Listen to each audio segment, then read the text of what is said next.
Hey everybody, Jason Burmis here, and as always, I am with mixed martial arts legend John Fitch. I hope this Yo, guy's got a title shot coming up. We know that coming up this next weekend is back-to-back Bellator. On the tail end of that, the main event is Rory McDonald versus Lima for the title. John, are you getting that title shot, brother? man, I wish I was the one who got to make that decision. It makes perfect sense to me that I would get it, but I don't get to make those decisions. I I'm waiting around to hear to see if I get dibs on winner. Where I'm sitting right now, that's really kind of the only fight I'm really interested in. Yeah, I'm ready to like move forward. If this fight game is ugly, and the return on investment, I don't know if it's there anymore. I've been doing this for 17 years, and I don't know if 63 and 63 is worth doing the training camp. So we'll see if they offer me the good fight, the juicy fight. We'll be back in there. Otherwise, I'm looking to do this podcasting and some other stuff full time. Scott Coker, listen to this man. First of all, he's the guy that actually beat Rory McDonald. He's the one who had a winning scorecard against the guy who's fighting for the title, holds the title right now. He is the For a only million one bucks. who had a 10-8 round on all three judges' cards against a fight in Rory McDonald in Bellator. So it's a no-brainer to me, John. I really hope they don't do you wrong and they at least give you that last final shot at the title because you more than deserve it. But we got a lot to talk about. We're going to go over the fights, the UFC fights. I watched some of the bare knuckle. I'm not sure if you saw them. I actually did end up catching some of the one. And I want to talk about that Brendan Vera fight against Ong Long. I'm not sure if you're familiar with him, but actually when you gave me those I do tickets. know. I know who that is. I know Ong Long. He's one of those just large people. Like unless you see him next to another person, you don't understand how big he is. And Does that make sense? Like his proportionalities don't give you the idea that he's a huge person, but when you put him next to another person, you're like, oh Jesus, that guy's huge. Well, when I came to the hotel to grab the tickets at MSG, now I'm a big fan, and I knew he was a two-division champ there. I'd seen a lot of his one fights. He's 185 and 205. I know it stretches a little bit. And as soon as I saw him, he stood out to me because I was just like, dude, if he gets to fight in America, that's a big guy that can make different weight classes, and he's got really good striking. He's got a good sprawl. He's tough as nails. That Vera fight was a dog fight. That was a no-joke, in-your-face dog fight. And he was just one of those guys that struck me. I really hope he gets to fight in America, but he's not on the younger side either. He's got a lot of fights, and I think, he's like 37 or 38? Mm. Yeah. Oh, and like you said, fight game. I mean, it's part of the restrictions that are placed on the sport through the UFC's practices. Is we don't get to see guys like this. This gem could have been fighting John Jones, or who knows what this guy could have been doing if we had a free agency in MMA. Yeah, absolutely. Now, before we get into anything, I want to let everybody know that we got on the gruelingtruth.com podcast network on our third podcast. Actually, we only had to do two. I'm pretty psyched about this, guys. So, shoot them an email. Tell them how much you want to see this. This is how you're going to be able to get it in audio form.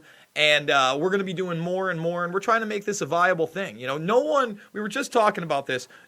So many people are protected in sports media, but now MMA in general, because you have one guy, Conor McGregor, that's worth $500 million, $1 billion, maybe even $2 billion to get 2 or 3 fights out of him, to Disney and WME Entertainment and ESPN and the UFC. And, this to me is very relevant because it almost seems like, everybody gets the joke when South Park makes fun of Disney for doing business with China. But here we have another $1 billion commodity, and really it's hush-hush in the media, and we're going to go over that as well. But what are your thoughts on it? No, yeah, it's going to be exciting to be on a platform that gives us a little boost. But yeah, I don't know. I'm excited about getting into the space. I kind of backed away from MMA a little bit just because it kind of rubs me the wrong way. But there's this what's being created in the sport now is like now with the journalist or whatever, the news, there's like this Overton window, right? Whatever, right? You're only allowed to talk about topics that go through that keyhole, and that's it. And everything on the outside of that keyhole, you're not allowed to talk about. And none of the other MMA people are talking about it. They're not talking about finances and economic situation and what the UFC is doing illegally. They're not talking about, their superstars getting into actual trouble, rape charges, all kinds of shit. So, somebody needs to talk about it. And I have no problem being that asshole.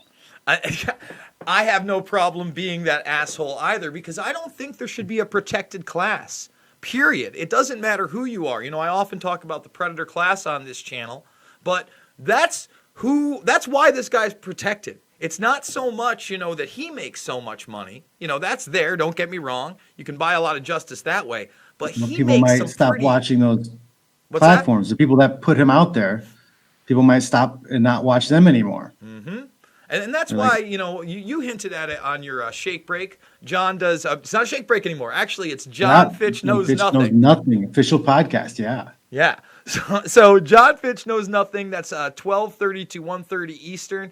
And I don't know if you're going to switch it up at all, but it's always archived as well. It's very interactive. Mm-hmm. And you can also check out all of John's other stuff at johnfitch.net. I know you do a Patreon, and you also do food plans for people. And you also teach a little MMA as well, right?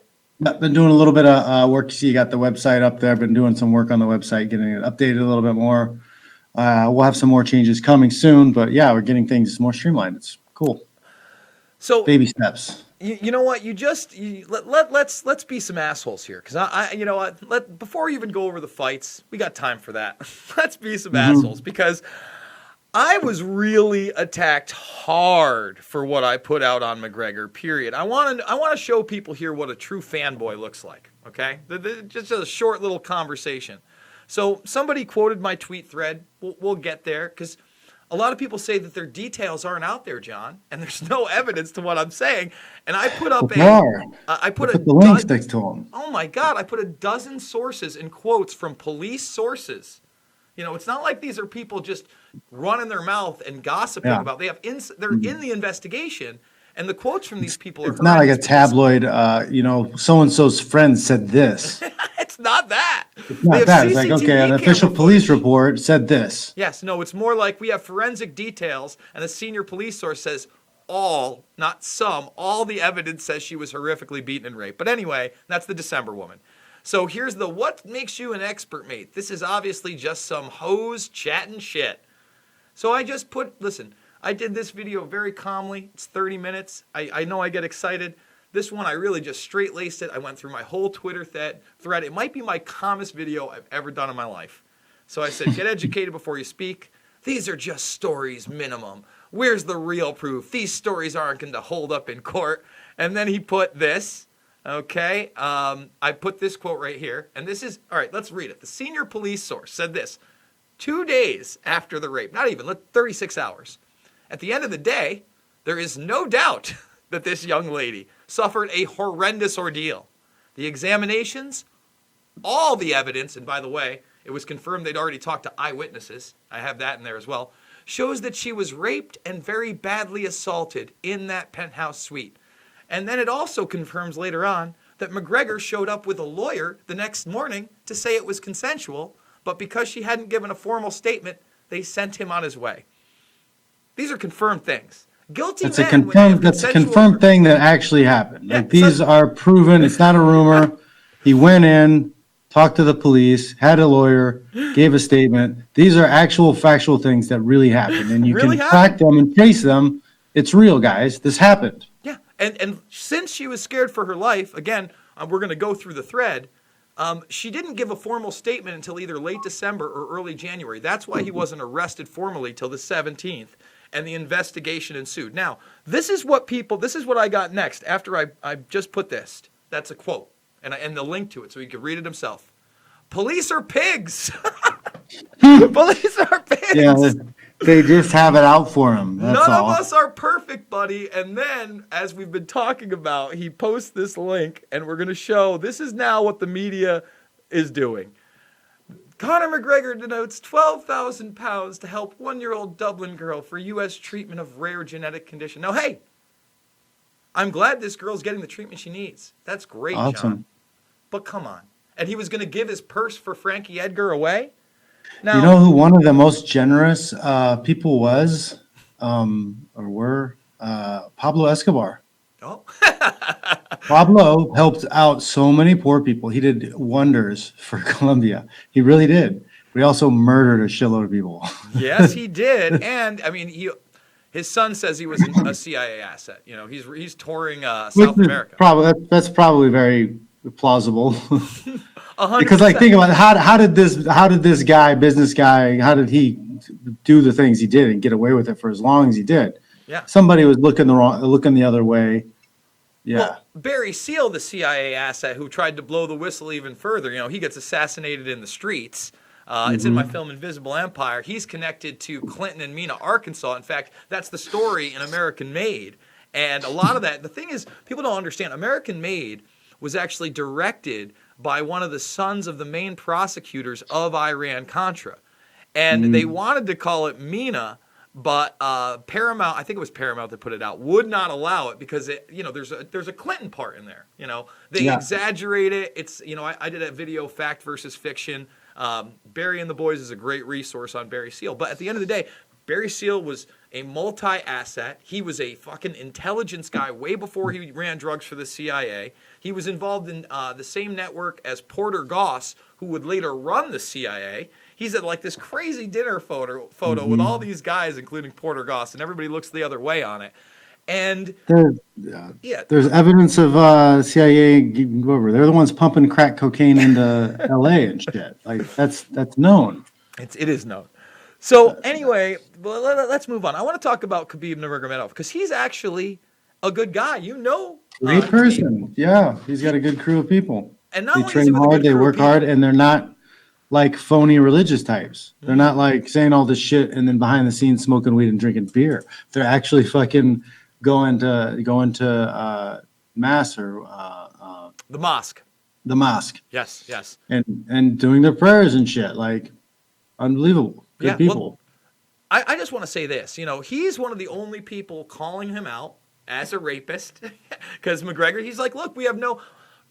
He said Russia doesn't like rapists, and I applaud him for being the guy that's telling the truth out there. But on top of that, man, he is a real good guy. In fact, no one covered this in American media. I retweeted it, but after he beat Dustin Poirier, he implored the UFC to do an event in Africa, and he was like, "Look, guys, there are people that can't get this. I have water. There's like 500,000 people that we could help just having an event there and creating an economy." Dude, that's a real sincere person. And I've got people, the one I showed you was tame, John. I put a tame one up there. People are nuts. And again, what are they pushing? Oh, well, he's got a press conference in Moscow tomorrow, probably to push his shit. And it's always the stuff, the positive news about Conor always pops up right when there's allegation rumors popping up and around and bubbling up. Like it's almost, you can time it. If I hear something from you about, oh, did you hear the latest about Conor? I'll check my Instagram or whatever, and I'll see a bunch of ads and publications talking about, oh, Conor did this great thing. And it's not just even the MMA sites. Like they've got to be paying for this stuff because like there's like a fashion one I follow. It's like Gents with Casual Style or something like that. And it's just like guys in suits and showing stuff. And then they'll have a picture of like on that same day, you'll be like, hey, I heard some more stuff about Conor. There'll be like an advertisement or they'll post to something Conor in a suit. I'm like, okay, this is definitely orchestrated. There's no way this is an accident. Well, I'll say this, there's been one publication, just one, that's actually, it's still watered down. Okay, but Forbes is saying the UFC should suspend Conor McGregor pending outcome of sexual assault investigations. Now this is it. This is all you get, guys. Again, very watered down. Did they mention? Is it investigations? Did they put the that's? Yeah. Yes, they did. No, and listen again. You know what? We better do it right now. I want to just hit the main points because Front Row Brian, he's done the podcast thing. He's got a voice out there. He did stuff with Chael Sonnen. He goes to these events. Even he said there weren't enough details. And I said, come on, man. It's a total whitewash. So let's hit some of these big details. We already read what the police source said right here, okay? Now, this is the day before. Mom who accused Irish sports star of rape was found battered and bruised. That was a headline. We don't have those headlines in America. Discussing statements made by others, as I told you, statements were made to the police, and it wasn't even that woman. It says, these statements are hugely detailed and complex and go into minute detail of every aspect on the night and the attack. No details, though, John. So as we keep going down, all right, and everything's linked here, it's pinned tweet. So this is the headline. Woman allegedly raped by Irish sports star was choked during ordeal. Quoted, there were clear marks of choking around the woman's neck shortly after the incident on Monday morning. The woman resisted and bit the man in question. Okay, so we have no details, John. Let's keep going. This is 12/12/18. Was left with bruising after the alleged attack, while there was also suggestions of bleeding. So now she's been choked, bruised, battered. She's bleeding. She bit him. Oh yeah, and he's accused of this before. Quote, was previously accused of attacking another woman in recent months at a separate venue. That went quietly away. All right, let's keep going because there's no details, John. So we're talking third. We're talking the third. We're at the third known sexual assault. We're talking at least the fourth in Dublin. Hold on, I'm about to get to it. And not just accused of one other assault. Here it is, but several prior to December. Police source. There are reports of previous incidents that happened also involving the sports star and members of his entourage in Ireland. These also may be revisited. But I have no details. Let me continue. So at 12:15, 3 days later, John, after 3.5 after this incident, okay? This again is from a police source. She is in a deep state of distress and she is absolutely terrified. She was allegedly beaten viciously during the incident, and she is terrified for her life. She is in absolute fear. Quote, part of the problem is the sports star is linked to people who are dangerous. Continued. Hold on, let's keep going because I put it in here. Now this is, what day was this one? I forgot the date on this one. Doesn't matter. It says, forensically, the hotel room has been identified and examined by forensic experts. CCTV has been downloaded, and they have spoken to the staff. So again, everybody's been interviewed. They have CCTV footage of it before and after it happened. So obviously, this woman leaving a mess.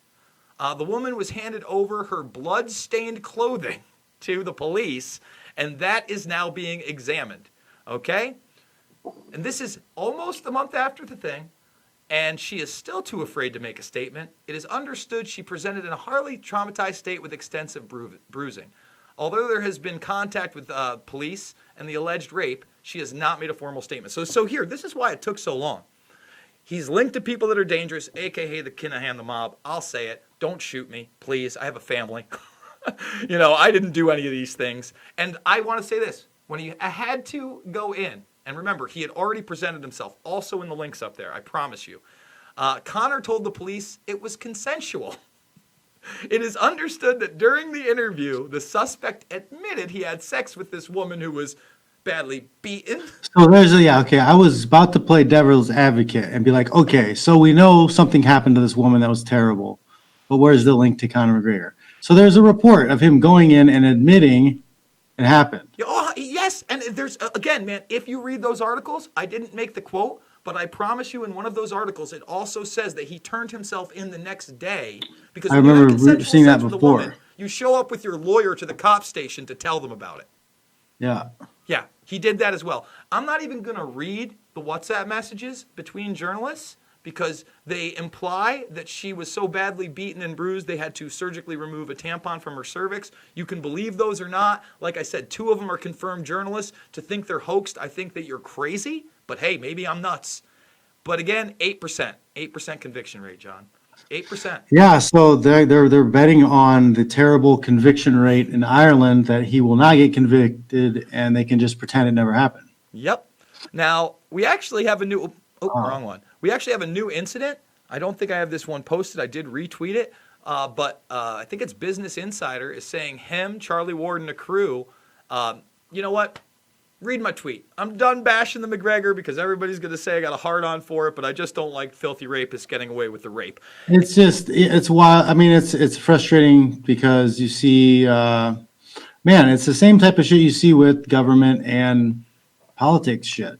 Exactly. Right? You know this obvious thing happened, but they're going to just gaslight you and pretend it's not. You know, you the talk... the whole Russia conspiracy bullshit. Yeah, exactly. Well, and again, that was a perjury trap. They thought they could get him, in the seat and ask him the wrong question because he's a dirty business dealing guy, just like Manafort was, and then put the screws to him and impeach him on that. That's why they had to make up the obstruction of justice and try to sell that to everybody. So let's go over some news and then we could talk some fights, huh? Yes. U.S. troops leaving Syria. I knew it was too good to be true, John. They're not coming home. They're going to Iraq. And that's confirmed by our defense chief. On top of that, Trump is also sending more troops to Saudi Arabia. And, this is the quiet ramp up of, that Iranian conflict these guys want so badly. So to me, Yep. Trump's funny, man. I like when he calls out the media for the Kentucky. It's great stuff, right? But where's the beef? A lot of this is window dressing, bro. Yeah. Ugh. Yeah, he's he's dropping the ball on a lot of shit. He's not doing what he's supposed to. Mm-hmm. He's like, pretending he's going to bring the troops home, but then send more out somewhere else.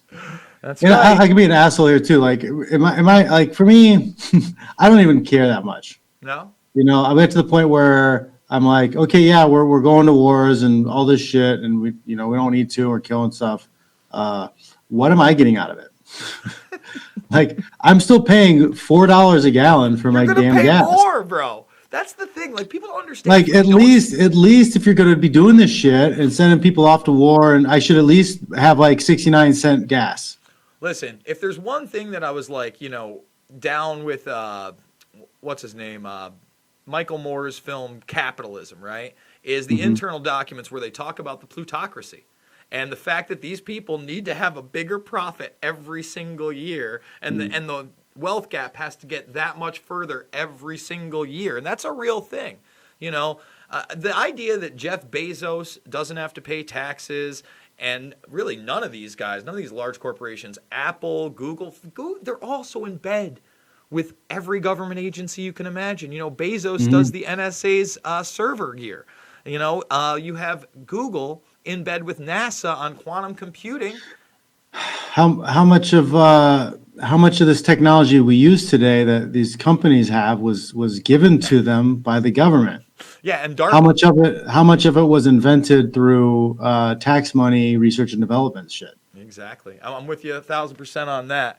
And to wrap up just a little bit more world news. So Assange goes to court today, fighting back tears. And number one, of course, they're going to extradite him to the U.S. This is a big problem, too, guys, with the Trump administration. He can't even say his name. He's struggling to say his own name. He's babbling. He says he can't think properly anymore. And his lawyer talked of a kidnap plot to get him. Meanwhile, we now do have a coalition of people in Australia, an ex-deputy prime minister, members of parliament, etc., that are saying, no, this is wrong. We need to bring him home. But we don't give a fuck. We don't give a fuck. It's like, it's not reported in the U.S. media at all. And it's like, you know what, guys? Fuck you. If I didn't follow Cassandra Fairbanks on Twitter, I would never hear about Assange ever. Yeah. Yeah. And Cassandra worked for We Are Change for a while. She does big league politics right now. I think that, at least she's bringing sight to that issue. Unity for Jay, Action for Assange. I'm friends with those guys. I think she's fascinating because I watched her become red-pilled in real time. A lot of people did because she was like Cop Watch, and she was in the social justice scene, all that stuff. And then she got red-pilled along the way, like, wait, no, this is crazy. People are crazy. Well, dude, it is crazy out there when you get to that level. I try not to get to the divide, but when you see like these people out there that are starting to get violent, and then it's like, well, who are you getting violent against? Why aren't you getting violent against the system that's sending your brothers and sisters to war? They've been played because they believe that it's whatever bullshit oppression, rather than it's the top versus the bottom. It's not left or right. It's not conservative versus liberal. It's fucking the elite and powerful versus the rest of us. I wish people got that. When you start wearing a little suit and an outfit, like that's what I don't know if you caught that Carlin clip that trended about 2-3 weeks ago, but it was the one with him and Larry King. And he starts talking about things and he's like, look, when I'm talking to somebody one-on-one, it's the greatest thing out there. I see the good in people. He's like, you start getting them into groups, even two, and they start whispering, and then that's 3 or 4, and now you got an armband, and you're wearing a suit, and now you're chanting slogans, and you're getting. He's like, you lose me, you totally lose me, and it's like, oh boy. Yep. And listen, I agree that we have to form up, we have to get together, we have to organize, but he's so right. We can organize as individuals with individual voices and say, Well, it's hey, the Western idealism of individuality. Yeah, You are an individual. You can choose to be a part of a group to get things done, but that group is not your identity. Thank you. And that's why I love like G. Edward Griffin stuff, the rugged individual over the collectivist all day. That doesn't mean you can't work with one another, love one another, or understand one another. But at the end of the day, you're self-sufficient. You have personal responsibility. You rely on yourself. And maybe that's by reaching out to somebody else and bartering one skill set for another, et cetera, et cetera. I just feel like people feel helpless these days, and now they buy into it. And I got to tell you, we should talk a little Tulsi Gabbard here, because although she's the best up there, John, she said she endorsed Andrew Yang's UBI, the Universal Basic Income, at the latest debates. Well, she is on the left end of the spectrum, so that's understandable. But like in a way, the idea and the talk of UBI is really an ingenious way of reformatting the welfare system. But then everybody's a part of the welfare state, whether they want to or not. But they could do it so they do it in a way where they're actually paying people less. I guarantee there's a trick to it. Right? They're like, we're going to take away this welfare system and we're going to replace it with this UBI system, but it's going to end up, being less money. I don't think you're right. Listen, man, here's where I think you're wrong. I think you think they actually care about the money at the end of the day. That's really not what they care about. They care about all the hard assets they end up owning. The businesses that are going to get bailed out, right? That are going to be tax-free. The land that's now in their name that's not going to be taken away because they can't pay their bills. They're still going to own that land. So they can just keep printing money and pumping it into the system. And we'll only be able to own so much. At the same time, society will collapse, right? And who are you going to look to? You got to look to the people who own every fucking thing. So, when I look at this system, I think it's built to implode because we're already at zeros and ones anyway. Sweden is full force into a cashless society control grid and an internal presentation. Actually, we'll do it live, John. I brought this up the other day. Internal presentation in Canada. Where is it? Wanted cashless society. And they're going to do it. And then everything gets track, traced, and databased 100%. Where was it? Man, you know what? Let's go to my history. I don't have any crazy porn history, guys. You can watch it. Here we go. Let's see. Let's see what we got. History and Canada. Intern. There it is. Right there. So, Bank of Canada exploring digital currency that would replace cash. Track how people spend money. And it also goes on to tell you how you'll be paying taxes on everything. It's 100% control. So, you can't even hide anything anymore. You know what I mean? We already have forms of control where if the elite want your shit, they just call eminent domain anyway, right? We're going to build a highway here. Fuck you. This is what we're going to give you for it. Of what it's worth for it. So, I don't know, man. I feel like we're in a lot of trouble in that sense. I think that people don't realize how bad it'll get, and that welfare state is only going to get worse if they give it all to us. It doesn't cost them less. It fucks the rest of us. Because, like you and I, right? Let's say I made $100,000 a year, which I do not. I wish I did. But that means 10% of my income, a little bit more, 11, 12, whatever we get, right, is already null and void. That somebody's already got that. Everybody's on that level playing field. So prices have increased, right, on everything, and that's already gone. And now everybody gets it, so I don't have a fucking choice. I don't know. It's how I feel. Yeah, I mean, it ends up killing, ambition. It's like no matter what you do, like you're just going to be, everybody's the same. Like I don't know. I think I think it just motivation and morals. I think it's just, yeah, overall depression everywhere. Like no matter what you do, you're just stuck the same. Like who wants that? Like it's got to be like a tiny, tiny percentage of people who are at the very bottom who wants everybody to be the same. I've got one buddy. He's a huge Revolutionary War historian, very very very smart guy, but he wants it so bad. And the other thing is that Yang, aside from Tulsi, does speak the most sense. As soon as they bring up Russia, for instance, yeah, he panders to the main Well, talking point, but he moves forward. he brings up good points. He brings up the points that people need to talk about, and a lot of the other candidates won't even touch. But I think his ideas for solutions are kind of bad.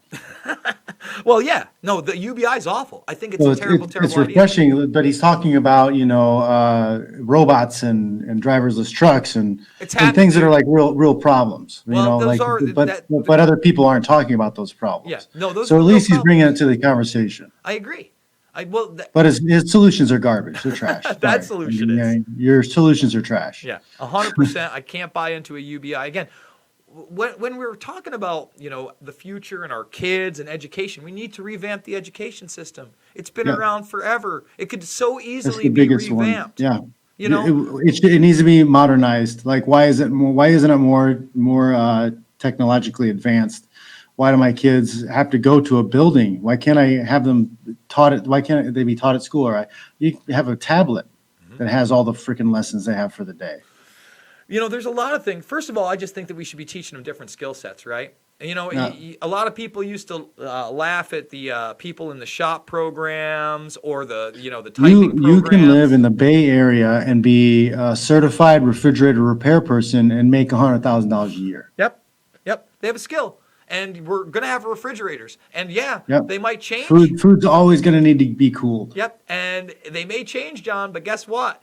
They'll train that same person that's been doing it for 20 years on the newest model as they move into homes. That's, everybody's always going to need a haircut, John. And sure, there might be some technological thing there, but hey, it's always going to be there.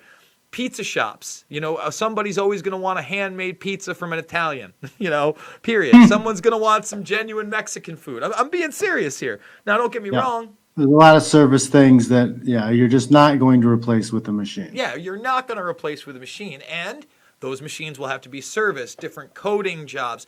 Why aren't we taking the last year, 2 years of high school? I don't understand it. And focusing at least a third of their education on something they pick that is a skill set. It's not that hard, right? We could easily do that. And then if you want to refine that trade, 2-year trade schools that you pay for instead of this 4-year bullshit liberal arts college mass communications worthless fucking degree you Women's get. studies. I have a PhD in women's studies.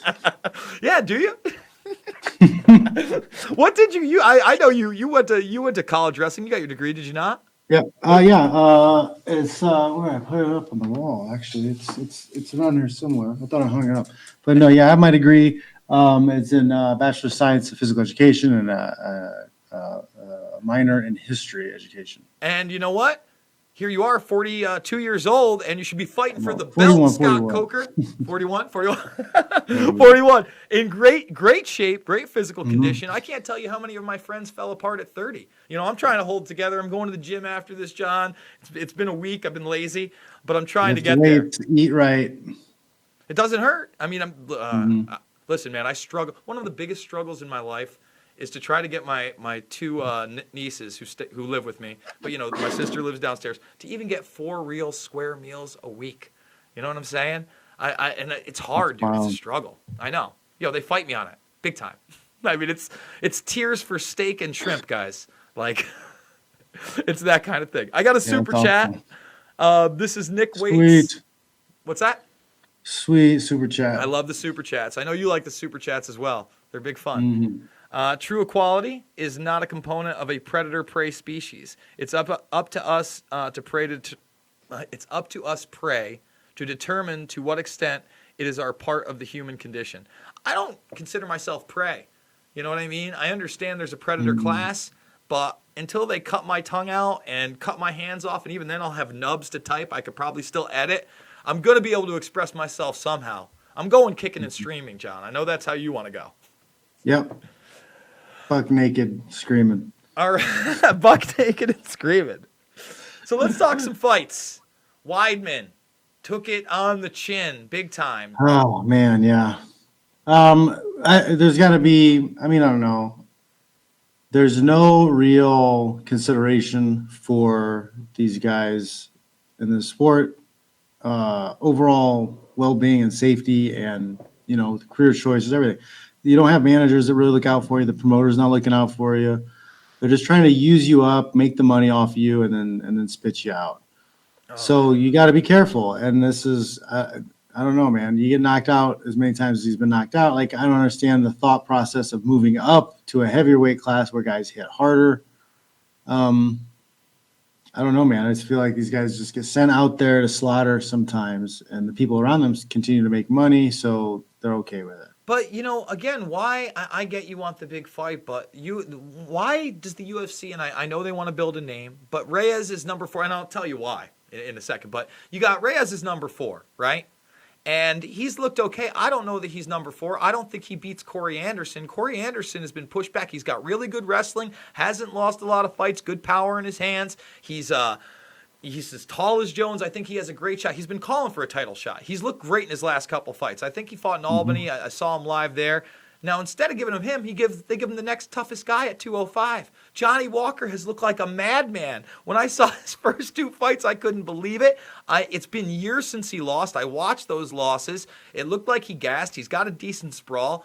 Those are the 2 guys that pose the biggest threat to John Jones, their pay-per-view buy. Now, what do? They put those guys against each other. Arguably, I think they both should have been ranked higher than Reyes, but they give Reyes a way tougher fight than Weidman. Weidman should have been, at most, fighting a 12 to 15 guy in that weight division coming off those losses. Why do you want to put yourself out there? What, for a title shot against John Jones Well, after? yeah, they're trying to fast stream it. They know he doesn't have that many fights left, so they're like, well, let's do this, win this one, and then we get a title shot next. I think that's the Listen, I love that's the Chris game Weidman. plan, especially because Weidman was a defending champ, so he might still be getting pay-per-view points. So they're probably playing on the cash in on a John Jones pay-per-view. When I look at Weidman, he looked great 5 years ago, right? Looked great, but he got into some wars. That Gastelum fight was a war. Yeah, he came out the winner, but man, what a war. Even the ones he's won in the last 3 years. You leave a little bit in the cage every time, man. You know it better than most, man. People don't understand it. It's not that hard.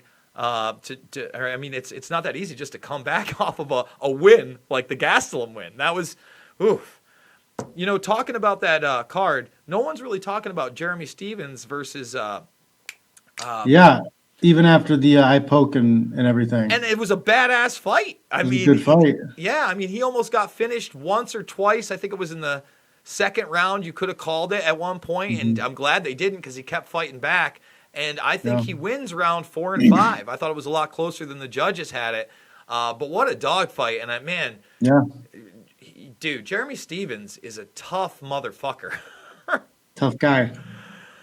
You Sure. catch any of the BKFC? I did. I didn't get to watch the last fight. I didn't see the heavyweights. Yeah, but I got a lot of it. It makes me nervous. It makes me uneasy. There's a lot of I don't know, man. There's no amateur process to build you up to a certain point. You have people with mixed records and different things coming in, and then boom, now you're in a bare knuckle fight. It just the safety aspect of it is a little wild because the girl fight. One of the girls didn't look like she belonged in there. Yeah, well, you're right. The blonde girl, right? The one that took the knee right after she got thrown down. I agree. But she had fought before and won. I don't know who they put her in with before. She had a 1-0 in bare knuckle. I'll say this. I like when they bring in, older fighters. I think that's okay. Even then, Gonzaga knocked out Bigfoot, and Bigfoot's chin's over. He didn't. Both of them looked out of shape, hadn't been training. Not exactly how I want to see it. Now the Lobov payday, and I think these guys can't. They're probably still under a UFC contract. Right, because those contracts are forever. And if they weren't under contract with UFC, they would probably go fight MMA somewhere else. But since that they're under contract and they can't do MMA, then they do this sport. They do something else. Well, I'm not sure about. I think Bigfoot did fight MMA somewhere else and also lose right afterwards. Also lost. Yeah, he's dude. I mean, dude, he has gigantism on top of that. That can't be easy, you know. I mean, that's a real It's getting condition. bigger. Yeah, big guys don't always last. I mean, I hope that he gets out of the game, but like you said, what do you do afterwards? How do you make that transition? We were talking about this before the show, and give your insight. Like, what do you do?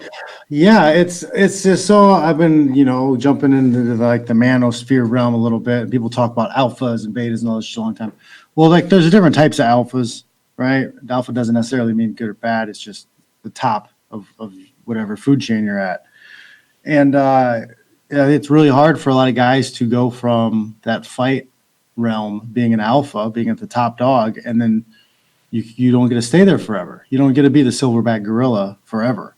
Eventually, younger guys come through and they become the alpha. So you have to you die once and leave when you walk away from the sport, and you have to transition to life as either not an alpha or you got to find another way to transition into another field where you can be alpha again. And I think that's really difficult for a lot of guys, and that's one of the reasons why you see a lot of fighters just keep fighting until there's nothing left of them.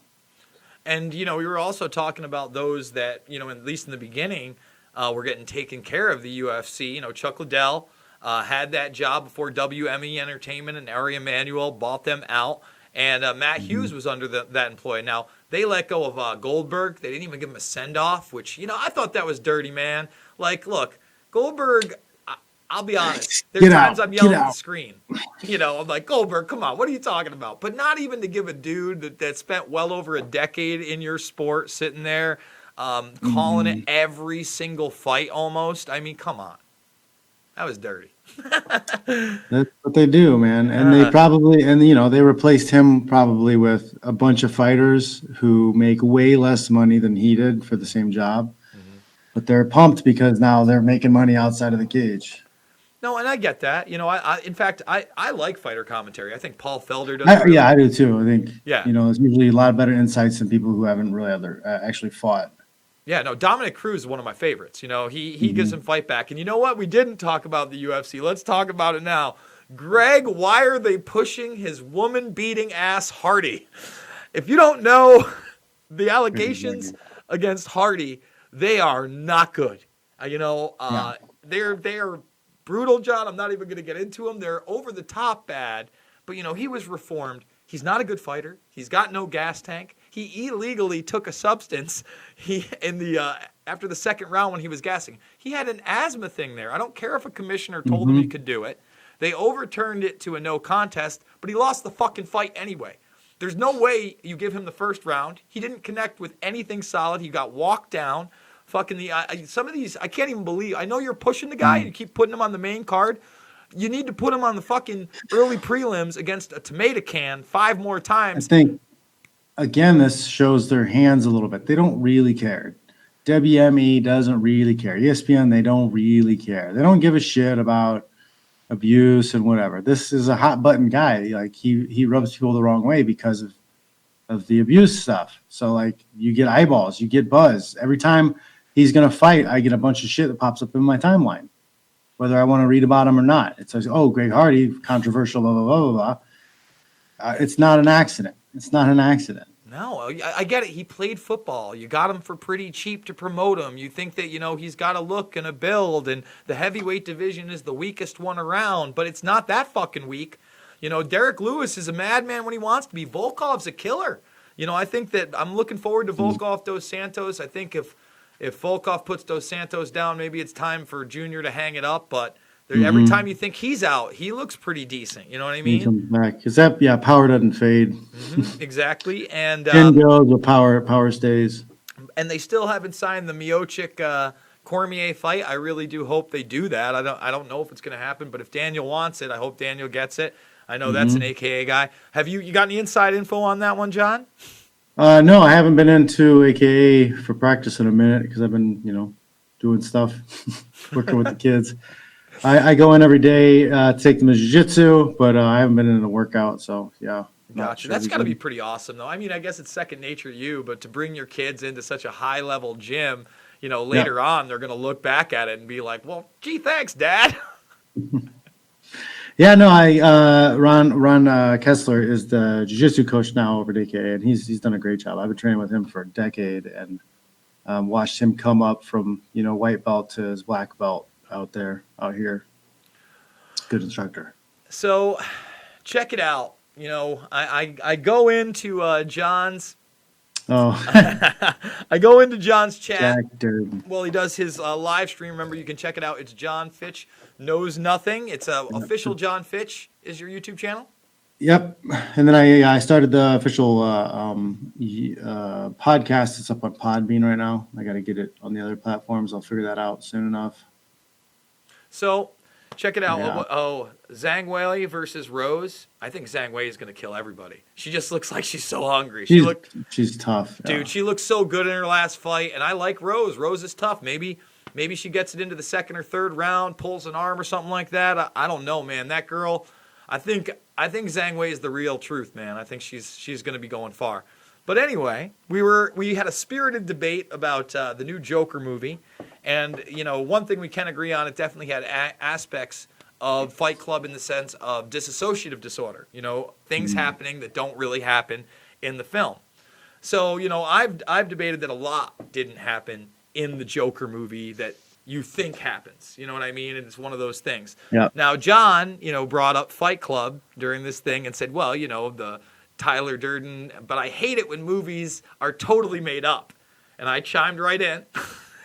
And I said, bro, I hate to tell you, but I'm like, Marla's not real in Fight Club, and there's a case to be made for nobody else. Now, JackDurden.com was endorsed by Chuck Palahunic, the author of Fight Club. Book's a little different, but takes large chunks out of it. I encourage people to read it. It's about that thick. And what did you think? You fell down the rabbit hole a little bit down this. I read all the way through Marla, and I read a couple things about Bob. But yeah, it was. I'd never even considered some of the arguments, and it's mind blowing. Marla and Tyler, they wear the same clothes, the same glasses, they look the same.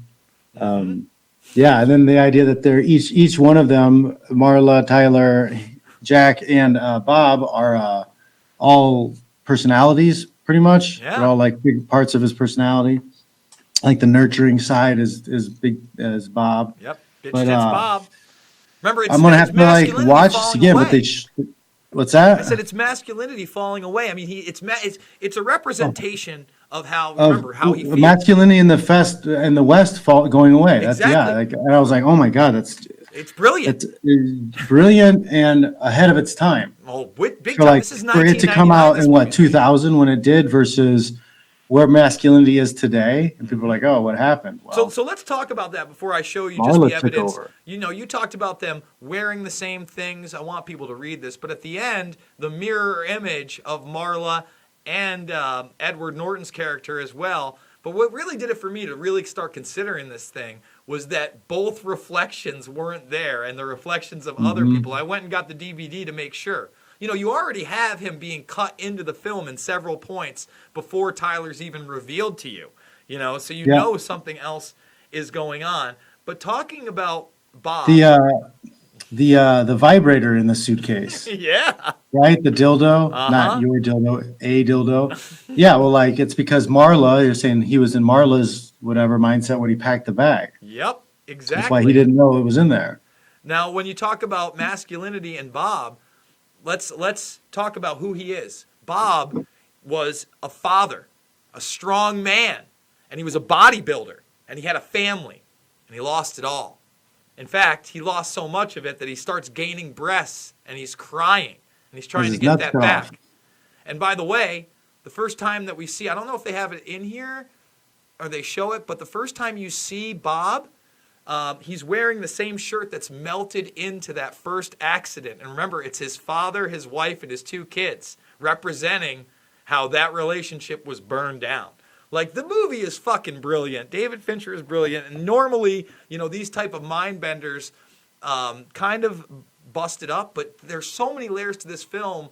And right here, that fourth big persona, we already have Jack, Tyler, Marla, and now Bob. And it's myself, and myself. This movie, I mean, even from the opening scene where it goes into the trash can, the foreshadowing on what it's going to tell you. I've watched the thing like 25 times. I'll probably watch another 25 times. So, little tidbit of MMA history locked to this movie is one of the characters. I think his name is Holt. He's in that new Mindhunter show. He cornered me in my first MMA fight. Really? He's one of the original guys who like shaves his head or whatever. What's his Holt? His name is What Holt. show is it? What show is it? Mindhunter is the one he's on now. I just started watching that. Mindhunters. All right, so let's see if I can find him right here. Holt on Mindhunters. Images. Let's see. Oh yeah, he had the boxing show for a while too. I watched that. Right? Yep, that's him. He cornered me. He was friends with Amir. I can't remember his last name. His long name. He fought Gary Gurich back in the day. Amir cornered me. Let me borrow his cup. Yeah. Did you ever watch that? He played in a show called Lights Out of an aging boxer. It was on FX, and basically, after one of his fights, he gets, they say, hey man, you got CTE, you're losing your memory, and it's basically that journey of a fighter that knows that his brain is over, but wants to make that last paycheck. It was really good. I don't think it made it past one season, which is a damn shame because it was great work. But you should definitely. I'm not sure if it's on Hulu or anything else, but definitely some really good stuff. John, you got anything else? So that was a trip too because that movie had just come out. I fought first in 2002, right? So that movie had only been on for a little while. I was still like watching that movie once or twice every weekend. It is that good, dude. I mean, again, even without the layers, it's just the dialogue is snappy. David Fincher. Yeah, like back in the day, I thought it was more about like kind of an anti-capitalism, anti-whatever type movie. But like thinking back at it now and talk about all the stuff, it's not just that, but it's the loss of masculinity. And I've heard people talk about how they believe that consumerism is feminine. I mean, what would you say? I got to tell you that doesn't majority of women control, especially in the U.S. The majority of women control the money flow. Even if they don't make the most money in the household, they control the 80% of the home income. They control the spending. That's why a lot of our sports and other shows and all television, all that stuff has become more feminized. That's why they talk about politics stuff on ESPN now. That's why they have a lot more girls thrust into things because they're trying to reach that female market. That is that The View has been around probably 20 plus years. It panders to women. It is nothing but a big commercial for Oprah. Bullshit. But they tried doing that with like Danny Bonaducci and Mario Lopez, and that shit didn't last fucking 2 years, because we don't give a fuck. Most men, like when we talk about that kind of consumerism, don't get me wrong, but we're just happy having a partner, having something exciting to do, maybe making a family and building something. Whereas the materialism, there's more individuality around masculinity. Yeah, we got our hobbies. We might. Somebody made a video. It was a real quick thing. They walked into a gym and they're like, "Oh, why are men always whatever alone?" Or I can't remember what the quote was. But anyways, they showed the people working out, and all the guys were on their own doing their own thing. And they look over, and all the girls are in a class doing something together. Yeah, I saw that. Exactly. Well, it's true. Well, I mean, there was like one or two dudes in there. But there's always an orbiter. There's always an orbiter.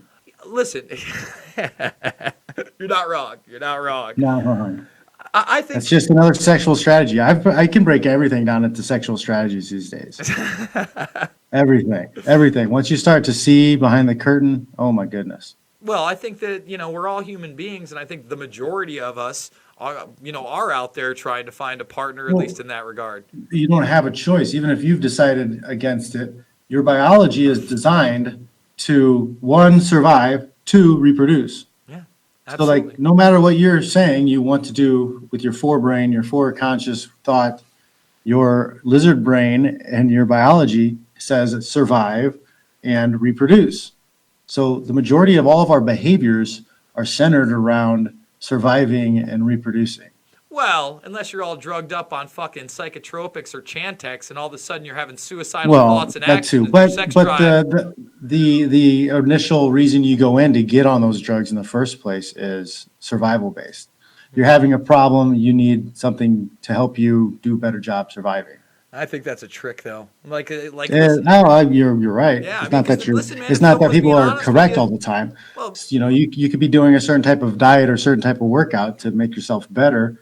That's trying to aid towards survival, but it's really actually bad for you. yeah, and it should be goal based, like like you said, diet, exercise, goals, small steps towards those goals. Those solve depression.